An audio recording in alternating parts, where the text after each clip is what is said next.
Hello friends, welcome back to ME Madras Cooking with Hemlata Vinod Kumar. எல்லாருக்கும் வணக்கம். இன்னைக்கு நம்ம சேனல்ல பாய் வீட்டு சிக்கன் பிரியாணி எப்படி செய்யறதுன்னு பார்க்க போறோங்க. பாய் வீட்லலாம் எப்படி சிக்கன் பிரியாணி செய்வாங்களோ அதே ஸ்டைல்ல இன்னைக்கு நம்ம பண்ண போறோம். வீடியோ வந்து ஸ்கிப் பண்ணாம ஃபுல்லா பாருங்க. அப்பதான் வந்துட்டு எந்தெந்த பொருள் எப்பப்போ போடுறன்றது உங்களுக்கு புரியும். இது கூடவே நம்ம ஒரு அட்டகாசமான சிக்கன் கிரேவி பார்க்க போறோங்க. வாங்க லேட் பண்ணாம இப்போ வீடியோக்குள்ள போலாம். இன்றைக்கி வந்து நம்ம 1 கிலோ சிக்கன் பிரியாணி செய்ய போகிறோம். 1/2 கிலோ வந்து பிரியாணி அரிசி, 1/2 கிலோ சிக்கன், மொத்தம் வந்து 1 கிலோ. அதுக்கு வந்து நான் 100 கிராம் எண்ணெய் சேர்த்துக்கிறேன். நான் வந்து சன்ஃப்ளவர் ஆயில் ஆட் பண்ணியிருக்கேன். இதில் 4 பிரிந்தி இலை சேர்த்துக்கோங்க, 2 துண்டு பட்டை, 2 அந்த ஸ்டார் அன்னாச்சி பூ, அதுக்கப்புறம் ஒரு 4 ஏலக்காய், ஒரு 4 கிராம்பு போட்டுட்டு தாளிச்சுக்கோங்க.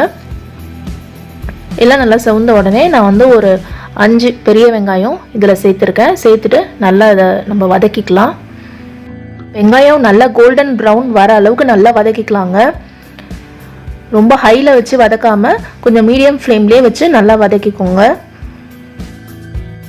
இப்போ இது கூடவே நான் 2 ஸ்பூன் உப்பு ஆட் பண்ணிக்கிறேன். வெங்காயம் வந்து கொஞ்சம் நல்லா சீக்கிரமாக வதங்கும். 1/2 கிலோ ரைஸ்க்கு வந்துட்டு நீங்கள் வந்து 1/4 கிலோ வெங்காயம், 1/4 கிலோ தக்காளி சேர்த்துக்கிட்டிங்கன்னா கரெக்டாக இருக்கும். இப்போ இந்த வெங்காயம் நல்லா வதங்குறதுக்குள்ளே நம்ம வந்து அரிசியை வந்து குக் பண்ணி எடுத்துக்கலாம். அதுக்கு வந்து நான் ஒரு பாத்திரத்தில் தண்ணி எடுத்திருக்கேன். இந்த தண்ணி வந்துட்டு நல்லா கொதிக்கிட்டோங்க.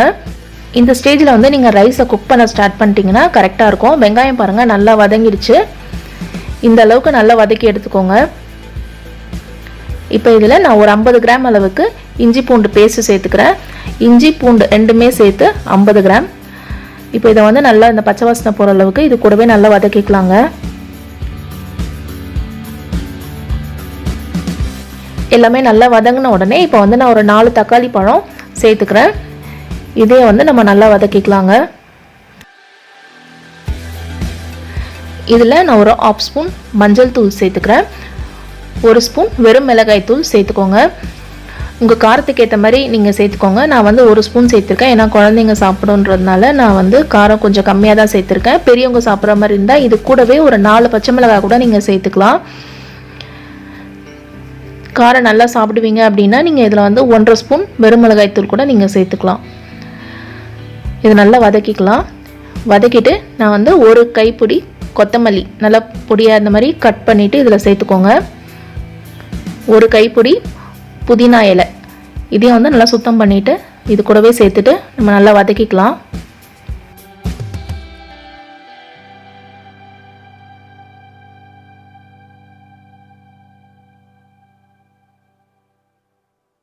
பாருங்கள், தக்காளி எல்லாம் நல்லா வதங்கின உடனே இப்போ வந்து நம்ம சிக்கன் ஆட் பண்ணிடலாம். சிக்கனை வந்து நல்லா நான் மஞ்சத்தூள் போட்டு வாஷ் பண்ணிவிட்டு எடுத்து வச்சுருக்கேன். இப்போ அதை தான் வந்து நான் இதில் சேர்க்குறேன்.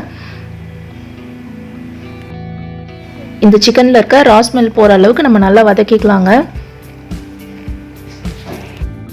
இதில் வந்து தண்ணி எதுவுமே சேர்க்க வேண்டாங்க. இந்த மாதிரி நல்லா நீங்கள் வதக்கி விட்டு கொஞ்ச நேரம் நீங்கள் தட்டு போட்டு மூடி வச்சாலே நல்லா வந்து உங்களுக்கு அந்த தக்காளி பழத்தோட ஜூஸ், இந்த சிக்கனில் இருக்க தண்ணி எல்லாமே வந்து நல்லா உங்களுக்கு மேலே வரும்.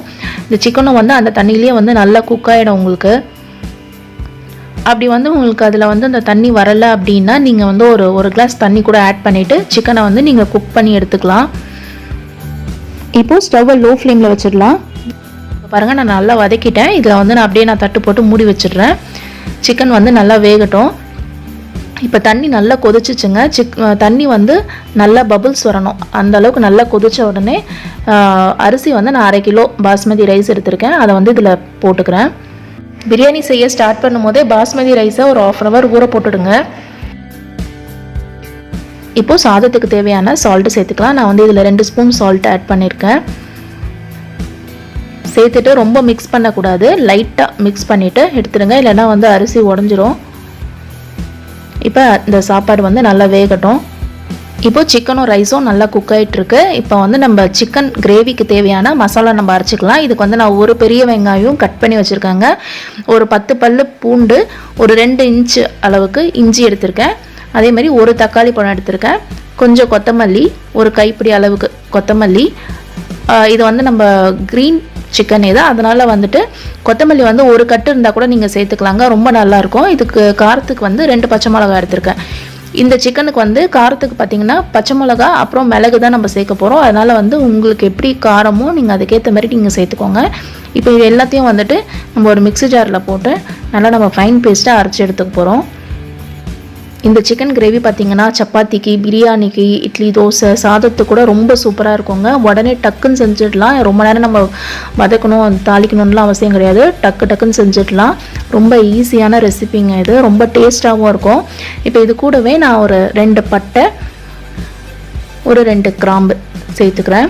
சேர்த்துட்டு நல்லா ஃபைன் பேஸ்ட்டாக அரைச்சி எடுத்துக்கலாம். ரைஸ் பாருங்கள், நான் வந்து ஒரு 50% குக் பண்ணி எடுத்துருக்கேன். மீதி 50% வந்து நம்ம தம் போட்டுக்கலாம். பாருங்கள், இந்த மாதிரி ப்ரெஸ் பண்ணிங்கன்னா இந்த மாதிரி அரிசி உடையிற அளவுக்கு நான் குக் பண்ணி எடுத்துருக்கேன். இப்போ இந்த தண்ணியை வந்து நல்லா நம்ம ஃபில்டர் பண்ணிடலாம்.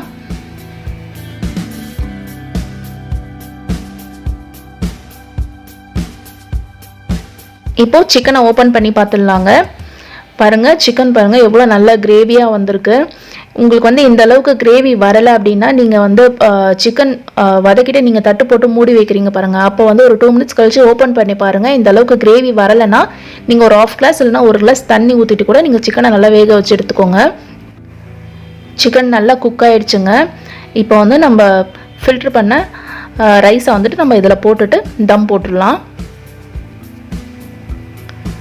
இந்த மாதிரி அரிசியை வந்து நல்லா உதறி விடுங்க. அப்போ தான் வந்து நல்லா உங்களுக்கு உதிரியாக கிடைக்கும். பண்ணிவிட்டு இதை வந்து நல்லா சமப்படுத்தி வச்சுருங்க. இப்போது இதில் நான் வந்து ஒரு 100 கிராம் அளவுக்கு தயிர் சேர்த்துக்க போகிறேன். இந்த தயிரில் வந்து நான் ஒரு எலுமிச்சப்பழம் நல்லா பிழிஞ்சு மிக்ஸ் பண்ணி எடுத்து வச்சுருக்கேங்க. அதை வந்து நான் இதில் சேர்த்துக்கிறேன். இப்போ நான் எடுத்திருக்க கப்பில் 1/2 கப்பு நான் தயிர் வந்து எடுத்திருக்கேன். இப்போ இது நல்லா இந்த மாதிரி மேலே போட்டுட்டு இதுக்கு மேலே 1 ஸ்பூன் நெய் சேர்த்துக்கலாம். அவ்வளோதாங்க. இது அப்படியே நம்ம வந்து ஒரு 10 மினிட்ஸ் தம் போட்டுடலாங்க. நம்ம ஏற்கனவே நம்ம அரிசி ஃபில்டர் பண்ணியிருந்தோம்ல சுடு தண்ணி, அந்த தண்ணியை வந்து நான் இதுக்கு மேலே வச்சுருக்கேன். அப்படி தண்ணி இல்லைனாலும் நீங்கள் ஏதாவது நல்ல ஒரு வெயிட் வச்சுருங்க மேலே. இந்த தம் வந்து வெளியே போகாத அளவுக்கு ஒரு 10 நிமிஷம் அது நல்லா குக் ஆகட்டும். இப்போ வந்து நம்ம சிக்கன் கிரேவி ரெடி பண்ணிடலாம். நம்ம ஏற்கனவே மசாலா அரைச்சி வச்சுட்டோம். இப்போ வந்து ஒரு கடாயில் எண்ணெய் சேர்த்துக்கோங்க. ஒரு 2 டேபிள் ஸ்பூன் ஆயில் நான் இதில் சேர்த்துருக்கேன். இதில் பொடியாக கட் பண்ண ஒரு வெங்காயம், ஏற்கனவே நம்ம ஒரு வெங்காயம் அந்த மசாலாவில் அரைச்சிருக்கோம். அதனால் இந்த மாதிரி தாளிக்கும் போது ஒரு வெங்காயம் போட்டு தாளிச்சிங்கன்னா ரொம்ப டேஸ்ட்டாக இருக்குங்க. இது நல்லா வதங்கட்டும். பாருங்கள், இந்த வெங்காயம் நல்லா நான் வதக்கிட்டேன். இப்போ இதில் நம்ம அரைச்சி வச்சுருக்க மசாலாவை ஆட் பண்ணிக்கலாம். நான் வந்து கொத்தமல்லி கொஞ்சமாக போட்டிருக்கேன், ஏன்னா என்கிட்ட அதான் இருந்தது. நீங்கள் வந்து நல்லா ஒரு கட்டு கொத்தமல்லி கூட நல்லா நீங்கள் நிறைய போட்டிங்கன்னா உங்களுக்கு வந்து நல்லா சிக்கனும் நல்லா க்ரீனாக இருக்கும். வெங்காயமும் நான் நல்லா வதக்கிட்டேன். அதனால் வந்துட்டு எனக்கு நல்லா அந்த க்ரீனிஷ் கலர் வரல, ஓரளவுக்கு நார்மலாக வந்துச்சு. நீங்கள் போடும்போது வெங்காயம் வந்து கொஞ்சம் லைட்டாக வதக்கிக்கோங்க. நார்மலாக வதக்கிட்டு கொத்தமல்லியும் வந்து நீங்கள் நிறைய சேர்த்துக்கிட்டிங்கன்னா உங்களுக்கு வந்து சிக்கன் வந்து நல்ல ஒரு க்ரீன் கலரில் இருக்கும் சிக்கன் கிரேவி. இப்போ இது கூடவே வந்துட்டு நான் 1 ஸ்பூன் மிளகுத்தூள் சேர்த்துருக்கேன். ஒரு 1/2 ஸ்பூன் மஞ்சள் தூள் சேர்த்துட்டு இதில் இருக்க பச்சை வாசனை போகிற அளவுக்கு நல்லா வதக்கிக்கலாங்க. இதுக்கு தேவையான அளவு உப்பு சேர்த்துக்கோங்க. இந்த கிரேவி வந்து நீங்கள் குயிக்காக செஞ்சிடலாங்க. இது நீங்கள் கண்டிப்பாக ட்ரை பண்ணி பாருங்கள். ரொம்ப டேஸ்ட்டாக இருந்தது. என் பசங்க வந்து நல்லா விரும்பி சாப்பிட்டாங்க. நீங்கள் கண்டிப்பாக வீட்டில் ட்ரை பண்ணி பாருங்கள். இது வந்து நல்லா இந்த பச்சை வாசனை போகிற அளவுக்கு நல்லா வதக்கின உடனே இப்போ நம்ம வந்து சிக்கனை போட்டுடலாம். நான் வந்து இந்த கிரேவிக்கு 1/4 கிலோ சிக்கன் போட்டிருக்கேங்க.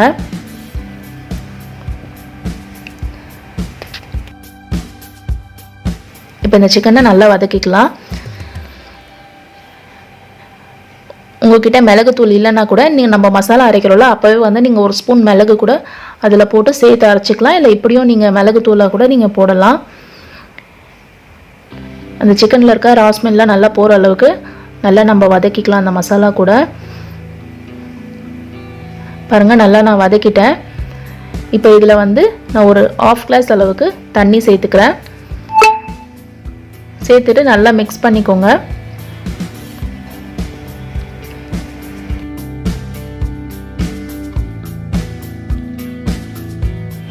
இப்போ இதை நான் வந்து ஒரு லோ ஃப்ளேமில் வச்சுட்டு ஒரு 10 நிமிஷம் லிட் போட்டு மூடி வச்சிடுறேன். சிக்கன் நல்லா குக் ஆகட்டும்.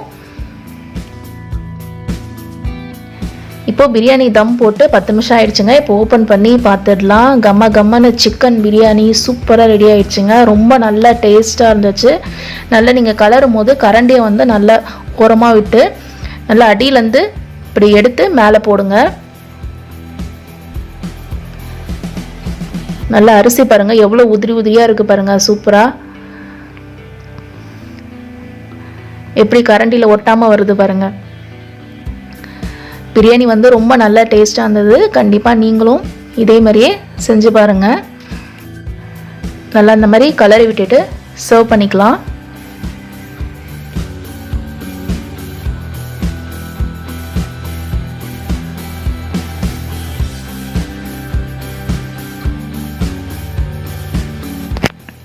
அவ்வளோதாங்க, நல்ல சுட சுட பாய் வீட்டு சிக்கன் பிரியாணி ரெடி ஆயிடுச்சு.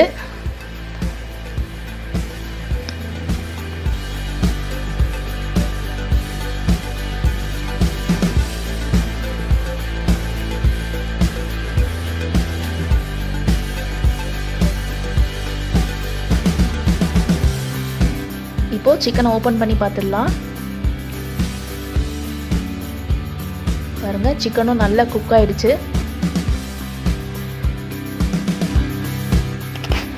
கிரேவி பாருங்க இந்த அளவுக்கு வந்திருக்கு. இது வந்து சப்பாத்திக்கு, ரைஸ்க்கு எல்லாத்துக்குமே ரொம்ப சூப்பராக இருக்குங்க. பிரியாணிக்கு அதை விட அட்டகாசமாக இருக்கும். எனக்கு உப்பு கொஞ்சம் கம்மியாக இருந்தது, நான் உப்பு போட்டுட்டு நல்லா மிக்ஸ் பண்ணிவிட்டு சர்வ் பண்ணிக்கலாங்க. அவ்வளோதாங்க, நல்லா சுட சுட சிக்கன் கிரேவி ரெடி ஆயிடுச்சு. இந்த வீடியோ உங்களுக்கு பிடிச்சிருந்தா லைக் பண்ணுங்கள், ஷேர் பண்ணுங்கள். நம்ம சேனலை மறக்காமல் சப்ஸ்கிரைப் பண்ணிக்கோங்க. தேங்க்யூ.